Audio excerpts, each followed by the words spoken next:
مرحبا أهلا النوادي. Di dalam hadis Sahih Bukhari, Nabi punya kebiasaan. Nabi Sallallahu Alaihi Wasallam punya kebiasaan di bulan suci Ramadan, selain mengisi waktu dengan ibadah, sholat tarawih, qiyamul lail, dan lain sebagainya, ada poin penting yang Nabi ajarkan kepada kita dan diriwayatkan oleh Ibnu Abbas dalam Sahih Bukhari. Di bulan suci Ramadan, Nabi menghabiskan waktu setiap hari di bulan suci Ramadan tadarusan Al-Quran. Bukan hanya baca. Baca sudah pasti dapat nilai ibadah. Tapi dalam hadis yang diriwayatkan, Nabi bukan sekedar baca, tapi mengkaji. Tadarus itu dari kata belajar. Ibnu Abbas mengatakan, kana Rasul sallallahu alaihi wasallam ajwadan nas. Nabi Muhammad manusia paling dermawan. Wa kana ajwadu ma yakunu fi Ramadan. Namun tingkat dermawannya Nabi lebih hebat lagi di bulan suci Ramadan. Ini poin pertama. Artinya di bulan suci Ramadan kita punya amalia sedekah lebih ditingkatkan. Mulai dari rumah kita, ya, anak, istri, orang tua. Kemudian bagikan untuk orang berbuka puasa. Itu yang diisyaratkan oleh Ibnu Abbas. Nabi dermawan, tapi ketika Ramadan lebih dermawan. Wa kana ajwad ma yakunu fi Ramadan hina yalqahu Jibril. Wa kana yalqahu fi kulli lailatin min Ramadan. Dan di bulan suci Ramadan juga, selain Nabi dermawan, meningkatkan kedermawanan beliau, beliau juga belajar Al-Quran. Dengan siapa? Dengan malaikat Jibril. Fayudarisuhul Quran. Nabi belajar Al-Quran dengan malaikat Jibril. Sebenarnya malaikat Jibril yang belajar kepada Nabi.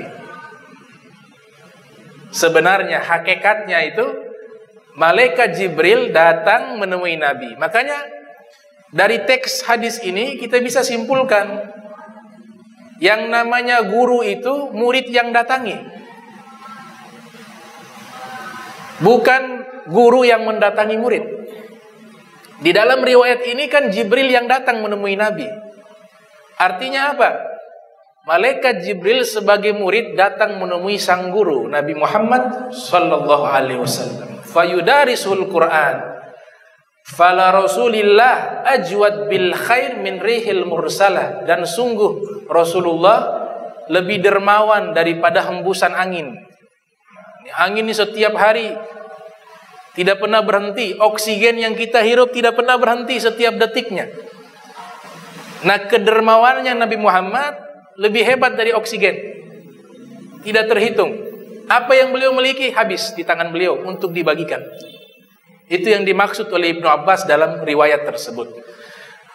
As-Sayyid Muhammad bin Alwi al-Maliki ketika menjelaskan hadis tersebut, beliau mengatakan ada beberapa poin penting di dalam riwayat tersebut. Yang pertama, kita ketika bulan suci Ramadan, sebelum kita membaca Al-Quran atau mengkaji Al-Quran, kita dermawan dulu, sedekah dulu, baru membaca Al-Quran. Itu makna yang pertama. Makna yang kedua, kalau ada guru, karena mengkaji Al-Quran butuh guru yang kompeten, yang ahli di dalam bidang ilmu tafsir Al-Quran.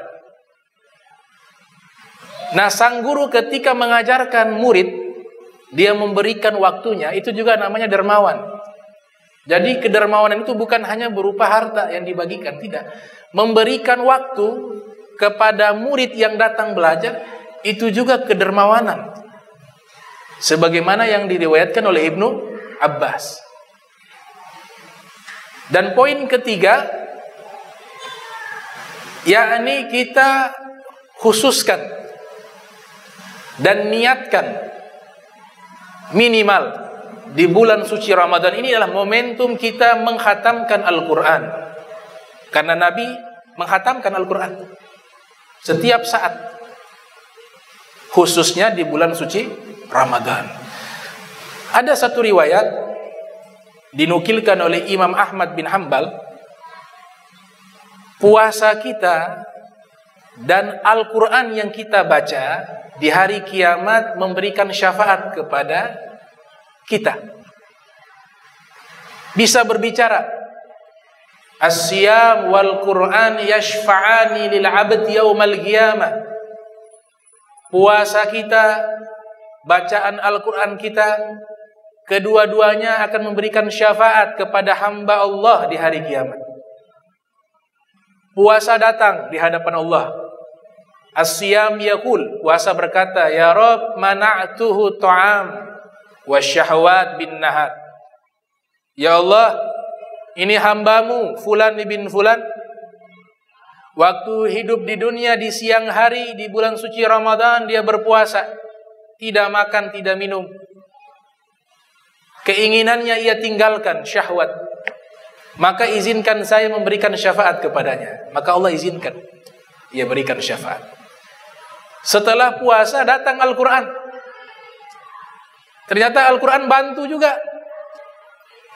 Al-Quran mengatakan, ya Allah, mana'atuhu al-laila, mana'atuhu nauma bil-laila. Ya Allah, saya sudah mencegah dia tidur di malam hari. Berarti ini maknanya apa? Maknanya salah satu waktu afdol baca Al-Quran itu tengah malam. Karena di dalam surat Al-Muzammil itu Allah sebutkan, ya ayyuhal muzammil kummil laila illa qalila.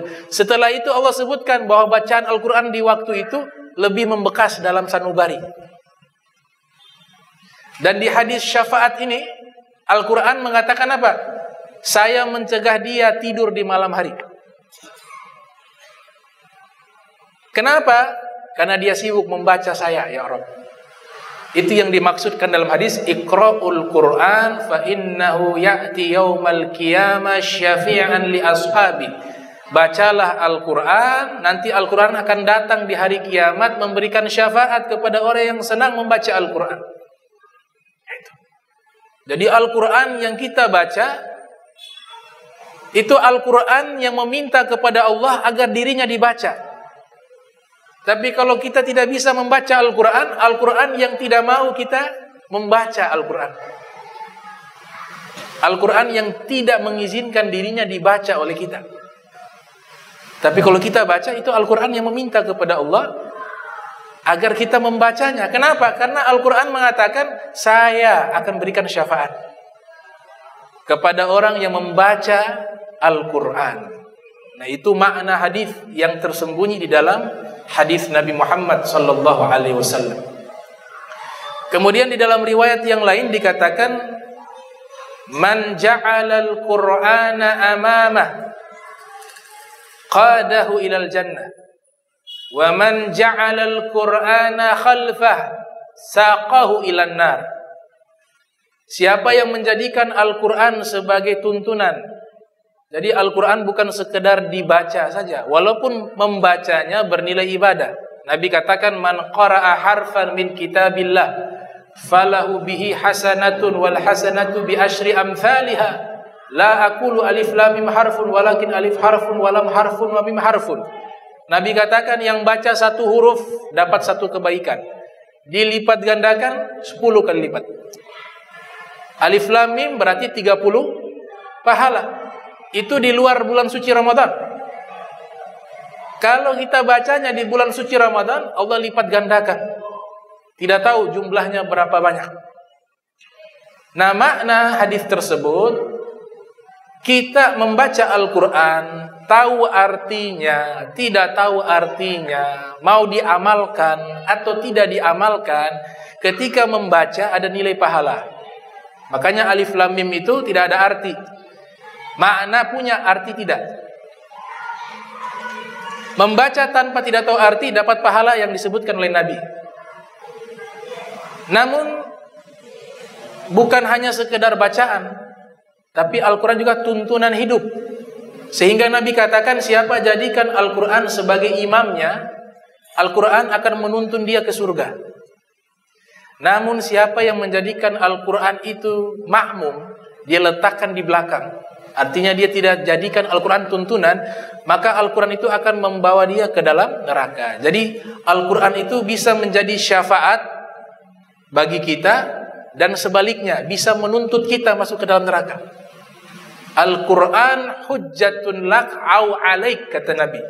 Al-Quran bisa menjadi pembelamu dan juga bisa menjadi penuntutmu di hari kiamat. Oleh sebab itu, momentum bulan suci Ramadan kita gunakan, harus kita khatamkan Al-Quran sekali atau 2 kali.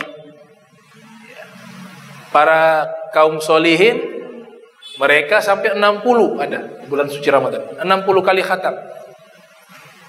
Ya, seperti Abu Hanifah, seperti Imam Syafi'i itu kurang lebih 60 kali khatam Al-Quran hanya di bulan suci Ramadan. Abu Hanifah mengkhatamkan Al-Quran di sholat witir, rakaat terakhir, waktu berdiri. Ya, karena membaca Al-Quran kalau dalam keadaan sujud, dalam keadaan ruku dalam sholat, itu hukumnya boleh, tapi makruh, tidak bagus. Batal sholat tidak batal, sholatnya tidak batal, tapi makruh karena bukan tempatnya. Nabi tidak contohkan demikian. Tapi kalau dibacanya di mana? Di saat berdiri, sampai khatam juga tidak apa-apa.